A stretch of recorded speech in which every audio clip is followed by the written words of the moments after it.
So, hello again. This is Miss Passahow once more, and I am doing this week's lecture again. Um, so I wanted to start with a quick anecdote that doesn't that I'll tie in. Um, I'll make it work. So I was at a dinner party that my parents were throwing, and one of their friends came up to me, an older white guy, and said, "Do you think feminism in this day and age is still necessary?" Like, no preamble, no, we weren't talking about feminism. We weren't. He just would, do you think feminism is still necessary in this day and age? Um, and at first I was taken aback because there's a conversation opener.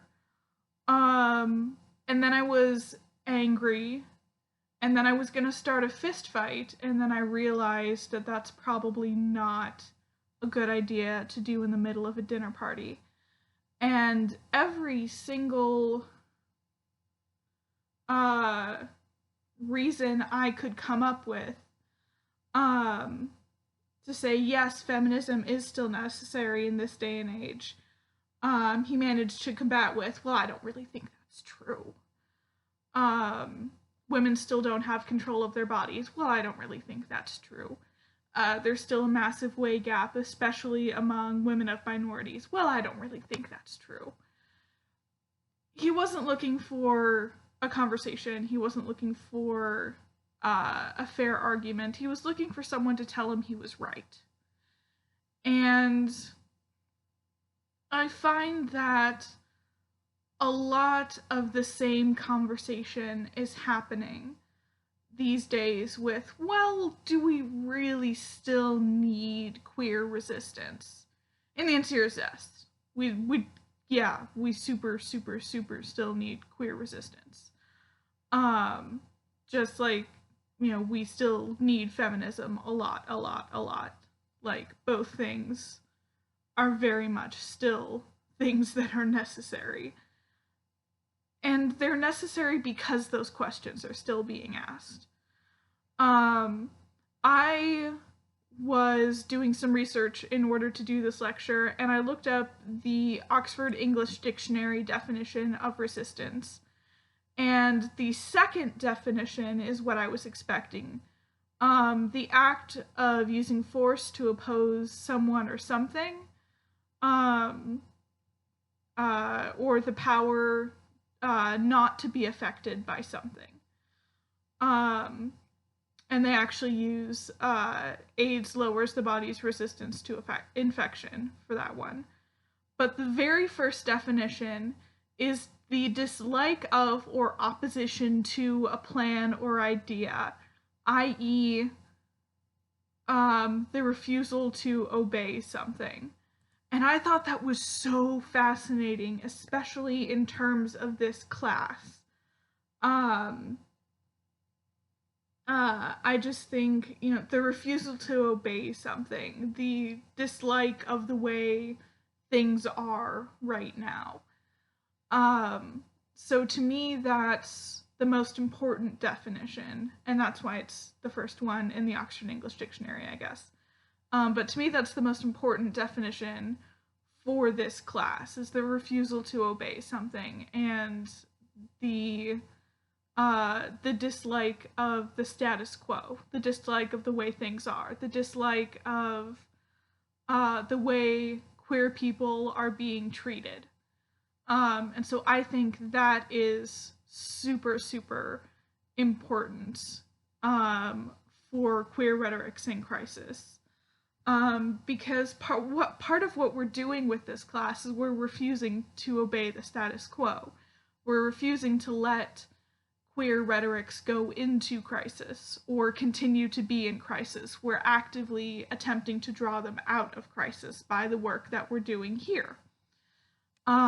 So the answer to what is resistance is that it's not a crisis, but rather a response to the crisis. or various crises that are going on here. So some of our readings, as you may have noticed by the titles, or if you've started reading them, are pretty in your face this week. I absolutely love the quote that the Rand reading starts off with, the not gay as in happy, but queer as in fuck you. That was one of the main resistance mottos back in the day when queer resistance was starting to really be a thing. My question to you is is that sort of in your face, we're here, we're queer, get used to it, resistance still needed? My personal answer is yes. I think it's still needed because there are people who are actively working to undo all of the work our predecessors have done. And so, yes, big in your face resistance is still needed now as much as it ever was.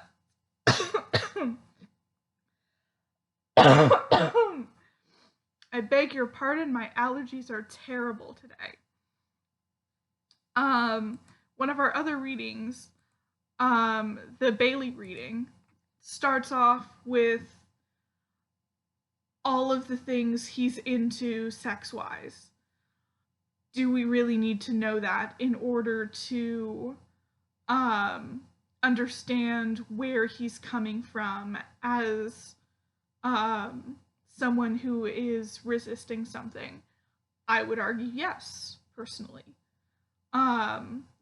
He gives that background so that he can then go on to say, and here's why I'm interested in what I'm interested in, and here's why I'm resisting the way I'm resisting. But do you think that background is needed? Do you think it's necessary? Do you think it's too much? Is there such a thing as too much in this context? Is there such a thing as too much in a resistance movement? So that's one of the things that I really want you guys to think about as you're reading this week. The other thing is that not everything has to be the queer as in fuck you type of resistance. It doesn't. There are many, many, many different types of ways to resist. Bailey talks a lot about the science side of things, and the research that's being done to help fight HIV and AIDS, and that's a type of resistance. Marching in the streets is a type of resistance. The chanting and the posters and the pride parades and all of that, all of those things are types of resistance. Side note, I was going to do rainbow eye makeup and I could not get it to work. I am not good enough at makeup to paint a rainbow across my face, but I totally was for this for this lecture. It was going to be really cool looking. It was going to be like the red, orange, yellow, and then green, blue, and purple, and then maybe some pink under the eyes. It was going to be gorgeous. But alas, I'm not a good enough makeup artist for that. Is that kind of thing a resistance? Is painting a rainbow across your face resistance and then wearing it to work? Is that a kind of resistance? I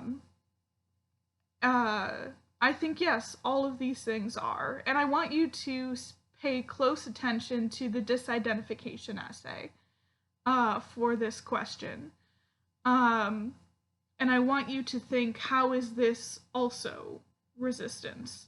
We recently had Coming Out Day,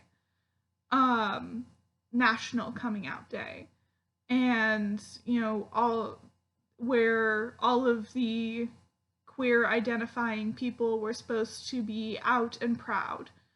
Some people are not in safe situations to do that.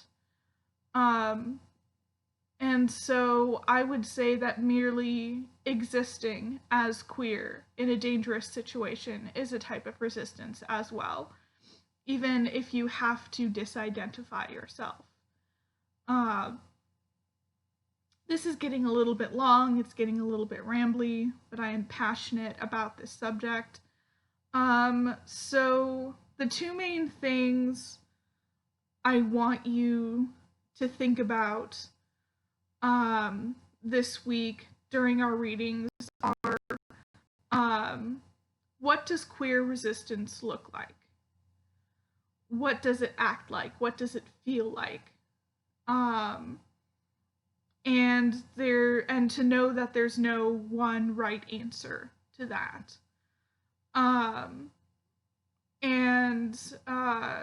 The other one is, is queer resistance still needed?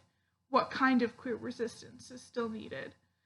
How far do we still need to go? And so, it's a big subject, and there are a lot of things that you can think about with it, but I think queer resistance, especially during a time of crisis, is one of the most important things to think about. So please enjoy this week's readings. I promise they're not going to make you cry. Well, I can't promise that. They won't make you cry in the same way a normal heart makes you cry. There we go. But please enjoy them, and please feel free to email myself or Dr. Smilgis, who is not actually there. I'm just gesturing to their presence in general. But feel free to email us if you have any questions, and enjoy the rest of your week.